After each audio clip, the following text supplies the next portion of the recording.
Fala, nação atleticana, eu nem vou perguntar se tá tudo bem com vocês, o meu nome é Luiz, sejam bem-vindos ao canal Palavra do Atleticano, e no vídeo deste domingo nós vamos comentar a derrota vergonhosa do Atlético Paranaense por Botafogo de Ribeirão Preto em partida válida pela Série B do Campeonato Brasileiro. Então fiquem comigo que logo depois da vinheta a gente volta para falar sobre tudo o que aconteceu nesse confronto.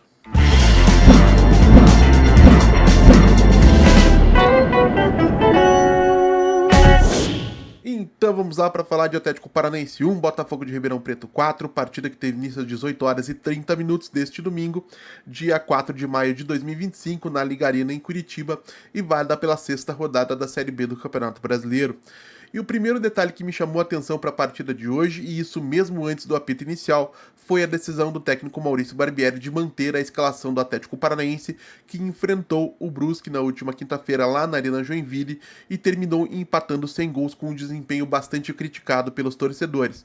Embora o técnico Maurício Barbieri tenha declarado naquela ocasião que enxergou uma evolução na sua equipe, eu tinha cá as minhas dúvidas de que ele realmente poderia prosseguir com esse experimento, mas a decisão de escalar a mesma equipe, entrar em campo com os mesmos jogadores diante do Botafogo, me parece uma demonstração bastante clara de que ele não tinha nenhuma noção dos problemas que a equipe apresentou dentro de campo.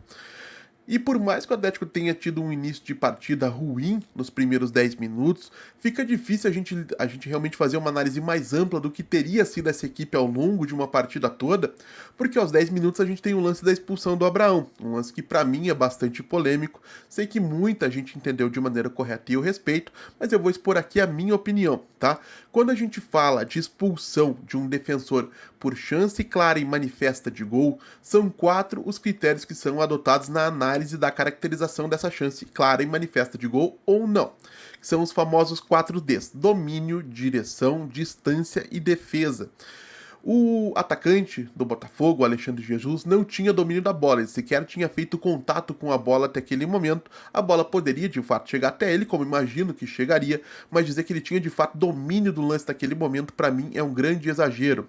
A gente tem a direção, o passe é diagonal em relação à linha do gol, ele não é um passe em profundidade pura e simples, então eu entendo que a jogada poderia inclusive seguir por um lance mais lateralizado, né? Um lance mais próximo ali da bica da quina da grande área, caso esse passe não tivesse sido interceptado com o braço sim do Abraão, tá? Agora, a outra questão que me pega muito é a questão da distância, porque esse lance acontece a mais de 20, talvez a mais de 25 metros da linha do gol do Atlético. Fica muito difícil para mim entender que nesse conjunto de fatores está caracterizada uma chance clara e manifesta de gol. Eu acho esse lance discutível e eu particularmente enxergo ele como um lance de cartão amarelo, não um lance de cartão vermelho. Não seria caso de intervenção do VAR, ou sendo caso de intervenção do VAR, o que o árbitro poderia ter feito seria realmente reconhecer a marcação da falta com a aplicação do cartão amarelo, que é o que a regra permite. Agora, lógico, a partir do momento em que o Abraão é expulso, existe toda uma mudança, porque essa expulsão coloca o Atlético em desvantagem numérica dentro de campo muito cedo e condiciona toda a dinâmica da partida. Qualquer coisa que o Maurício Barbieri tivesse preparado para esse jogo fica completamente subjugada pelas circunstâncias. Agora, eu acho bastante questionável a escolha de tirar o Bruno Zapelli para entrar em campo com o Léo e repor a perda do Abraão no sistema defensivo.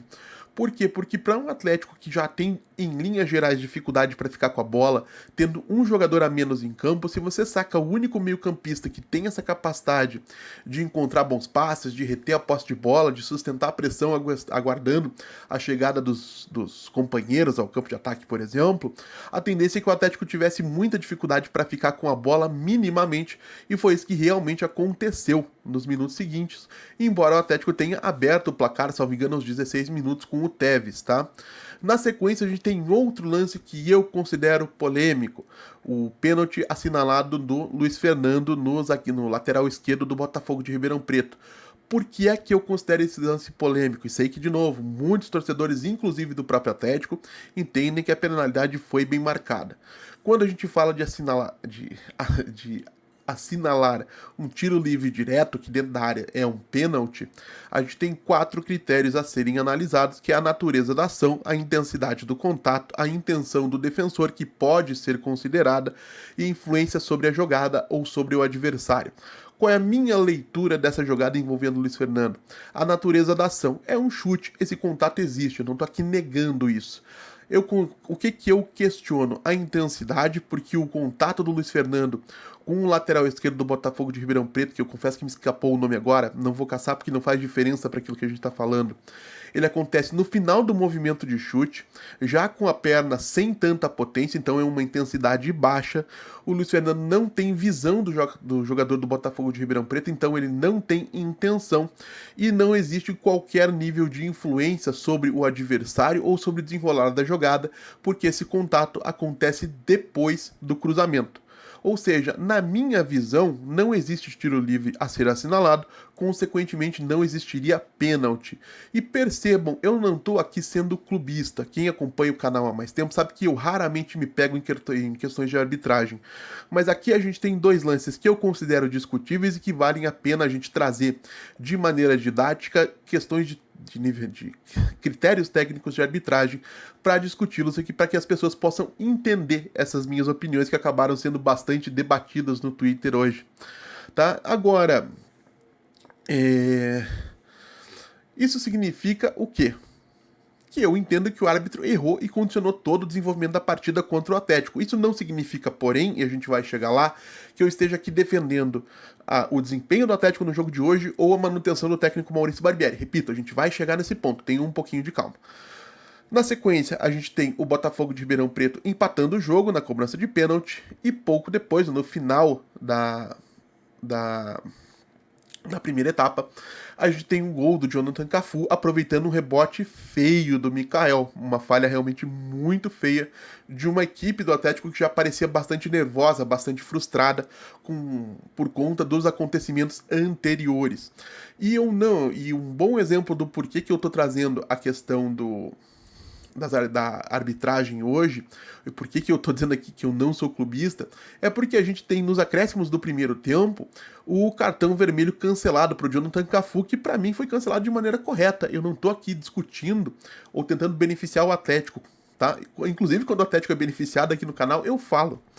Nesse lance do Botafogo de Ribeirão Preto, o Jonathan Cafu não tem movimento de gatilho, não tem intenção de atingir o rosto do Léo, consequentemente não fica caracterizado, não fica evidenciado uma agressão, não é um lance de cartão vermelho, no máximo em uma imprudência punível com cartão amarelo.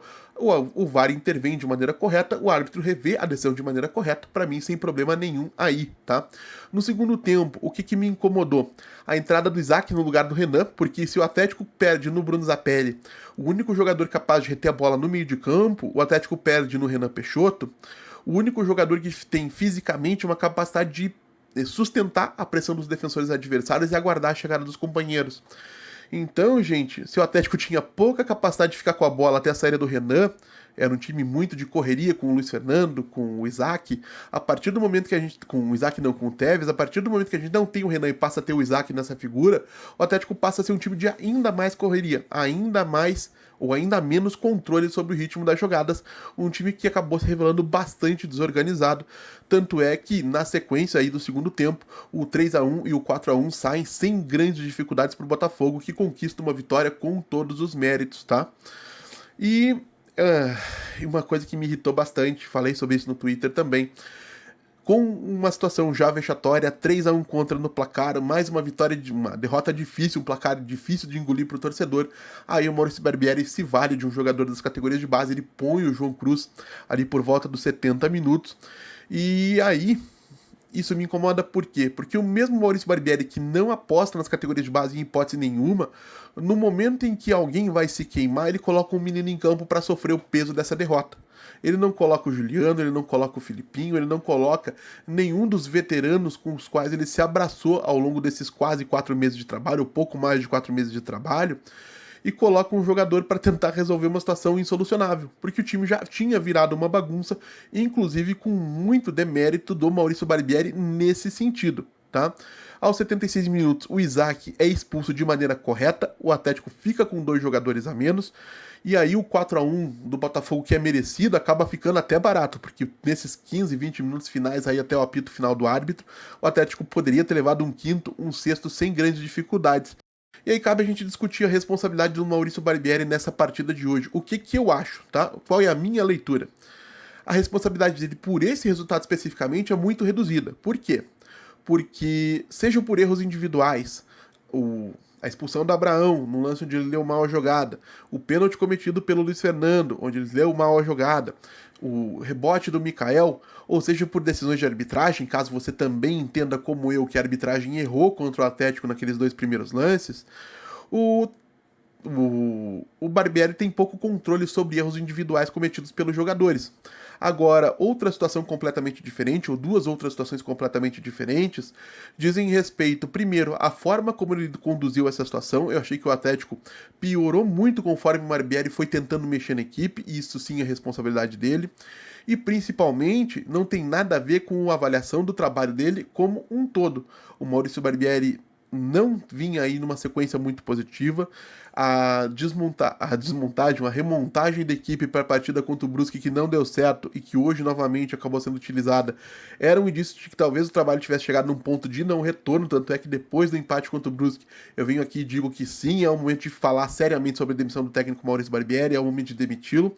E hoje eu digo a mesma coisa, não há mais clima para que esse trabalho possa prosseguir, possa se recuperar. Uma pressão gigante na Liga Arena, a ponto de a gente ter gritos de olé quando o Botafogo trocava passes, e ofensas do treinador, pelo menos me disseram isso, né? Eu não cheguei a perceber na hora, direcionadas aos torcedores. Então um destempero enorme, tanto dos jogadores dentro de campo quanto do comando técnico fora dele.